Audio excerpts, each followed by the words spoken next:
Então, caríssimos irmãos e irmãs, vocês presentes, vocês em casa, que se dignam a acompanhar-nos, o Evangelho desse 26º domingo do tempo comum, ele é extremamente contundente, ele mexe conosco, ele é exigente e nos desinstala, porque nós temos uma tendência muito forte de nos instalar em nosso bem-estar, em nosso conforto, naquilo que para nós é o mais fácil, o mais cômodo, o aparentemente melhor.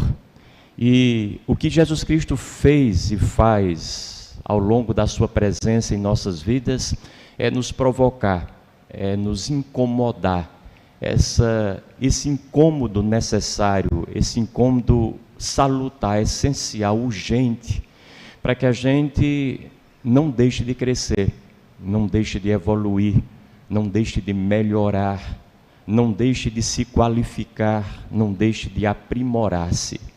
Esse é o desafio que o Evangelho de hoje nos apresenta.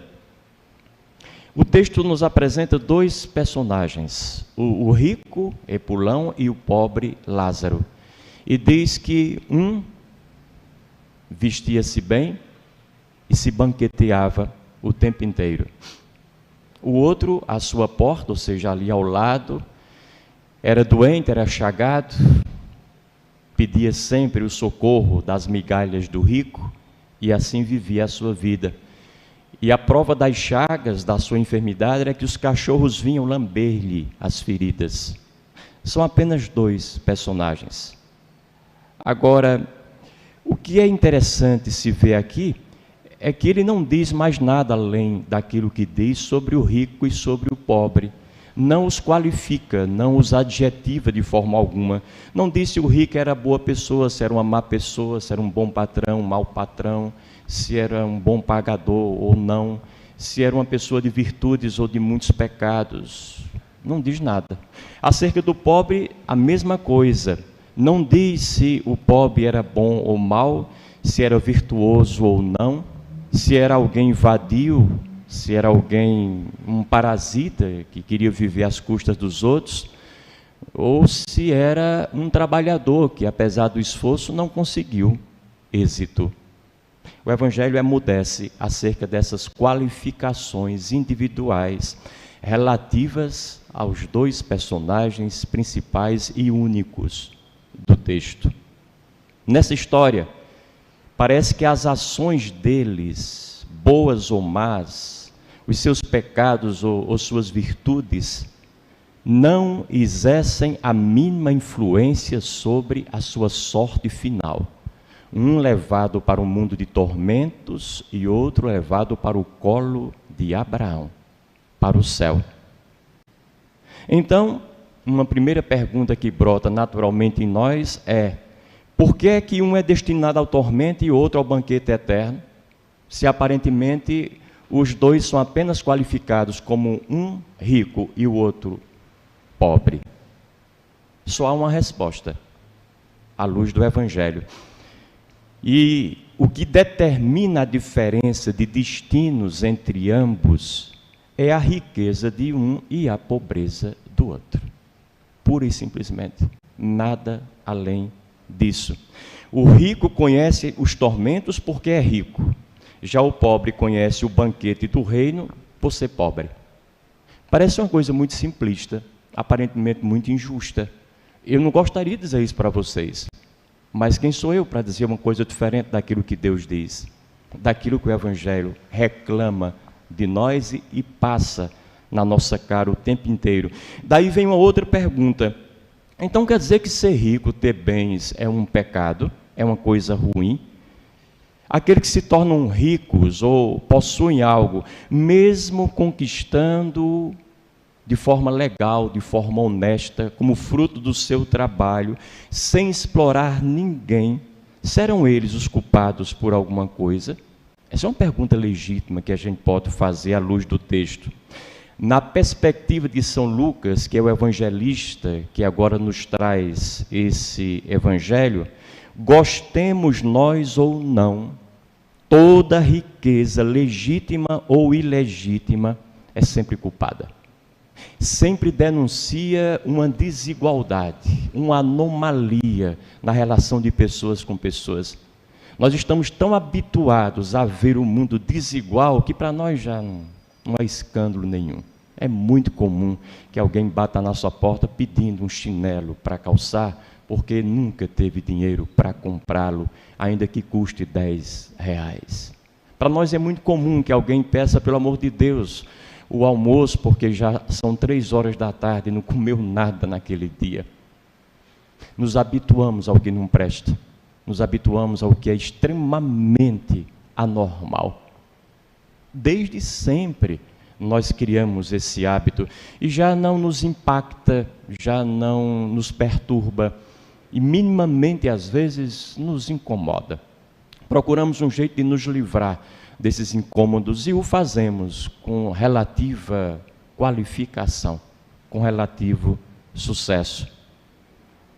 Então, porque nessa perspectiva de Lucas, quando a riqueza, sendo ela legítima ou ilegítima, é sempre culpada, é porque os bens não nos pertencem, não pertencem a ninguém em particular, nunca nos pertenceram, nem mesmo àqueles que trabalharam e os conquistaram honestamente. Quando nós chegamos aqui, viemos sem nada. E quando formos embora daqui, iremos sem nada. Ou seja, não temos condições de agarrar absolutamente nada como nosso. E por isso não temos o direito de dizer, isso me pertence, isso é meu. Porque nunca foi e nunca será. Todos os bens da terra são dons de Deus, são dádivas divinas, colocadas por Ele em nossas mãos, para que através de nós possa chegar a todas as pessoas. E para garantirem uma vida digna e relativamente justa para toda a humanidade. Então, nessa perspectiva, quem se apossa, ainda que legitimamente, dessas riquezas, somente em benefício próprio, sem se importar minimamente com os outros, sem os partilhar, está traindo o projeto de Deus. Palavras textuais de Jesus Cristo. E mais ainda, quem se utiliza dos seus bens, daqueles que chegam em suas mãos, achando que ele é dono e que ele pode dispor da forma que ele bem entender e como lhe der na telha, porque foi ele quem o conquistou, foi ele quem pagou e por isso trouxe para a sua casa. Então ninguém tem que meter pitaco aqui, é meu e acabou a história. Quem pensa e age dessa forma, na verdade, está defraudando a vontade de Deus e mais do que isso, afrontando os mais pobres. Nós temos um compromisso uns com os outros. Nós não estamos aqui para fazer como nós bem queremos. A liberdade nunca foi fazer o que me dá na telha. Eu sou livre não para fazer o que eu quero, porque aí eu seria escravo dos meus desejos pessoais, dos meus caprichos, das minhas vontades. Isso é terrível. E aí cada um tem uma vontade e não daria para a gente conjuminar essas vontades todas num mundo de harmonia e de um mínimo equilíbrio. Mas eu sou livre é para encontrar o melhor jeito, o mais equilibrado, o mais justo, o mais eficaz de conviver igualmente com os meus irmãos, de repartir, de oferecer de mim, de ajudar, de dar um pouco daquilo que eu tenho e receber muito daquilo que os outros têm. Eu sou livre para escolher o melhor caminho para partilhar. Essa é a liberdade que Jesus Cristo nos oferece à luz da nossa fé. Com isso, Jesus nos diz que nós não somos donos absolutamente de nada, somos apenas administradores provisórios, encarregados de partilhar aquilo que vai passando pelas nossas mãos. E uma coisa é fundamental no Evangelho de hoje: se nós nos esquecermos disto, estaremos destinados a um tormento eterno. E o tormento eterno significa uma aflição, uma angústia, uma agonia, um martírio que não vai se acabar nunca. E não é Deus que nos está condenando a essa eternidade ruim. Somos nós que escolhemos uma vida assim. Se eu passo a minha vida inteira, 30, 40, 50, 70 anos, apartado dos outros, eu estou eternizando isso para mim. Porque a eternidade não é construída na eternidade. A eternidade é construída na provisoriedade. O que vem depois depende do que está sendo agora. O além-túmulo depende do aquém-túmulo. Então, é aqui e agora que eu decido o que será mais tarde. Porque o fim sempre depende do começo. O fim sempre depende do começo. E um de nós pode dizer agora, meu Deus do céu, então comecei muito mal, então meu fim já está marcado, vai ser exatamente igual. A gente poderia se lembrar daquele grande pensador, que foi inclusive um estadista, vice-presidente americano, no começo do século passado, que ele dizia assim, nenhum de nós pode voltar atrás e fazer um novo começo, o que foi já foi. Mas cada um de nós pode começar agora e fazer um novo fim. Aliás, pouco importa o começo. O que importa é realmente o fim. Como é que nós queremos terminar? E isso é importante. Eu vou terminar do jeito que eu estou agora. Ninguém pense que o seu fim vai ser diferente. Nós não sabemos, não temos bola de cristal para saber matematicamente, exatamente, de forma precisa, como é que a gente vai morrer. Mas o estado de espírito que nos espera na morte vai ser o mesmo que nós cultivamos aqui e agora. Se é um estado de espírito de egoísmo, de egocentrismo, de uma vida sem as pessoas, de dispensar a presença dos outros em nós, de sacudir-nos para longe de nós, os mais pobres e necessitados, vai ser nessa vida isolada que nós vamos chegar ao fim. Não tem outra maneira, não há milagre nisso. É tudo fruto dos nossos atos, é consequência das nossas escolhas. E é por isso que o Evangelho de hoje é um puxa-vanco de orelhas do tamanho do mundo. É um chamamento de atenção sem igual, para que enquanto estamos vivos, possamos tomar consciência do que é e do que não é, e fazer as alterações necessárias no percurso, para evitarmos tragédias pessoais no futuro breve, quando a morte bater à nossa porta. E quando estivermos sozinhos diante de nós próprios, sem mais ninguém para nos defender, somente nós, a nossa consciência e a certeza dos nossos atos, das nossas atitudes. E é nesse sentido que a gente percebe que o Evangelho mostra essa preferência de Deus pelos mais pobres. E eu estou realçando isso porque hoje se fala muito de opção pelos pobres, essa questão de ficar adorando o pobre e dando primazia aos pobres, são gente como todos os outros, essa questão das comunidades de base, de teologia da libertação, e aí começamos a abominar e demonizar todos os que pensam por aí, ou que a gente rotula e classifica nesse espectro. Ora, não fomos nós quem criamos a opção pelos pobres, foi Deus quem fez a opção pelos pobres. Se a gente olhar toda a Bíblia, do começo ao fim, lá no Antigo Testamento, o conjunto de livros das leis, dos profetas, da sabedoria, que perfazem quase todo o Antigo Testamento, Deus é aquele que veio para os pobres, e pobre para ele tem nome, é órfão, é viúva e é estrangeiro. São aqueles mais abandonados da sociedade. Quando chegamos no Novo Testamento, Jesus Cristo dá continuidade, ele mesmo quis ser pobre com os pobres.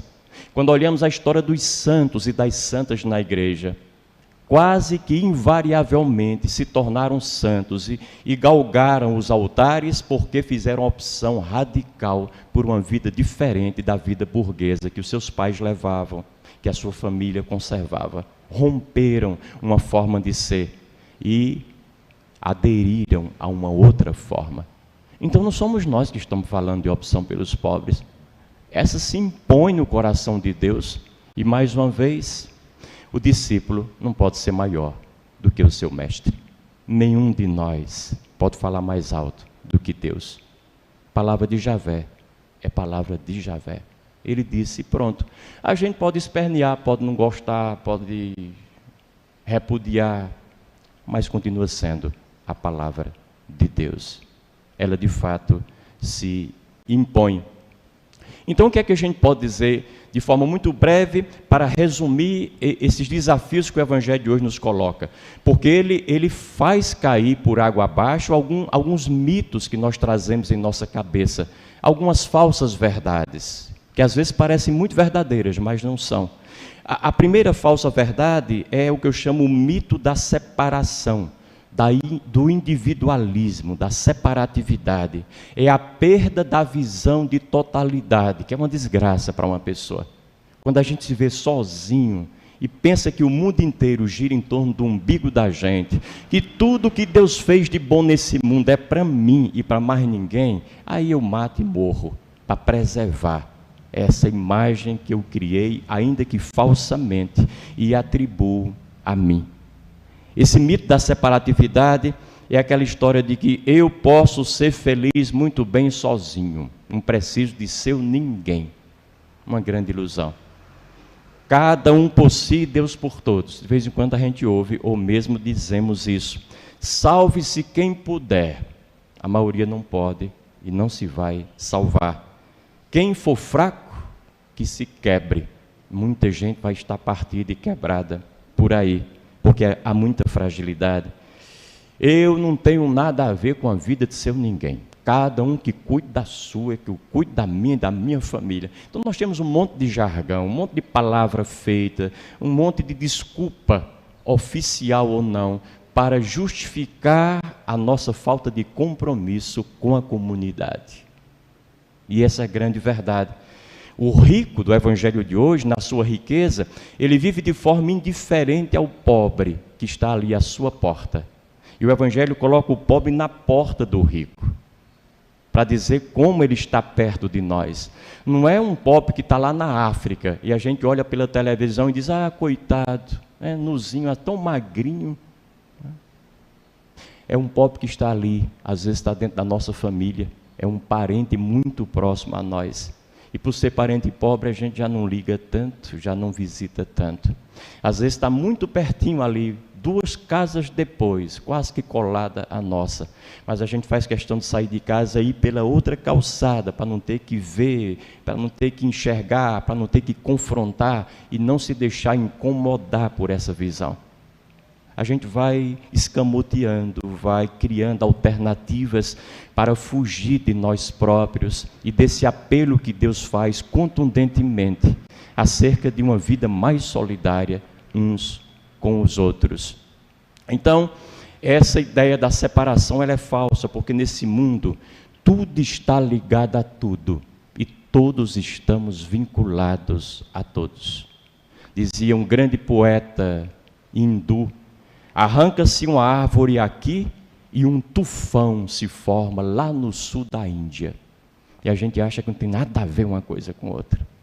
Claro que tem que haver, está tudo conectado, está tudo muito junto. E todos estamos implicados em todos. Fuma-se um cigarro ali, ainda que seja ao ar livre, e que se alguém contestar, a gente diz, eu estou no meio da rua, não estou dentro de lugar nenhum. Fuma-se um cigarro ali, joga-se uma fumaça para o ar, e lá, quilômetros depois, anos depois, alguém contrai um câncer. E a gente acha que não tem nada a ver com isso.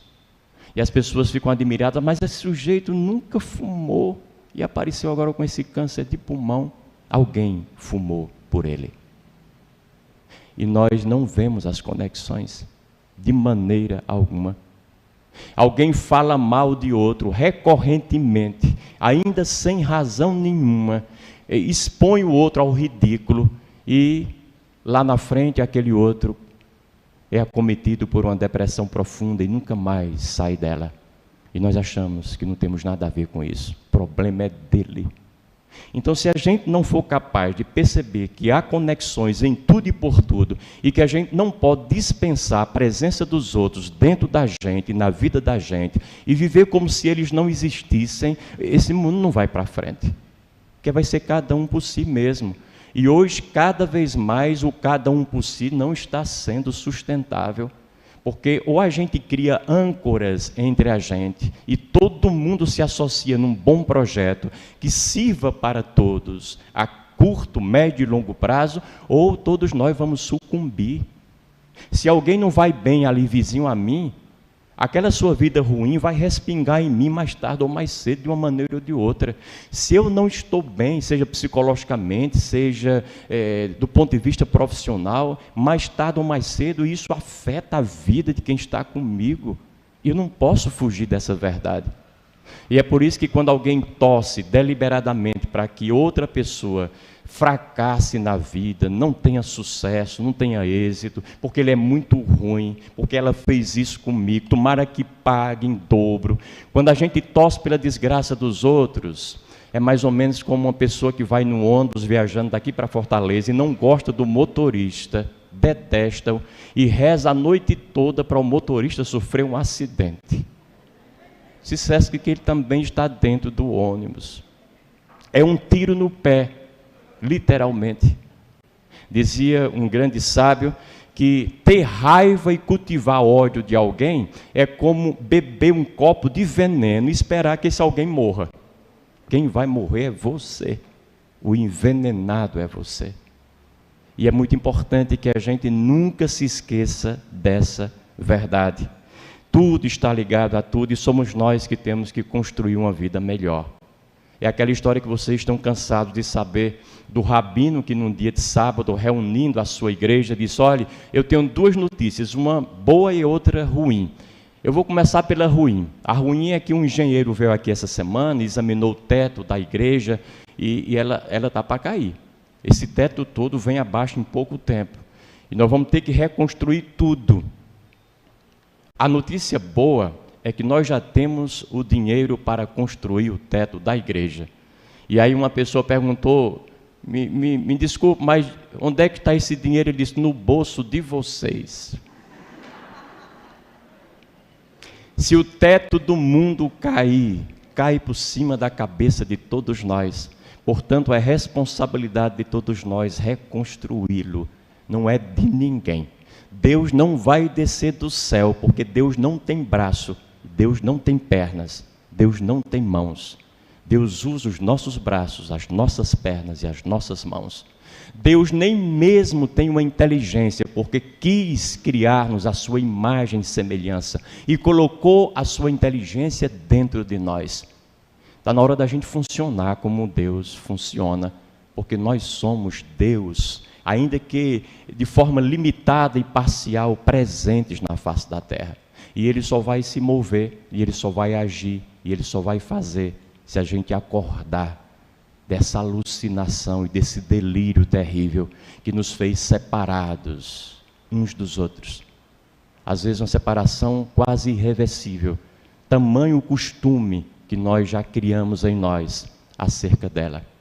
Desabituemo-nos daquilo que não presta, para que de novo o reino de Deus seja uma presença efetiva para nós. Louvado seja nosso Senhor Jesus Cristo.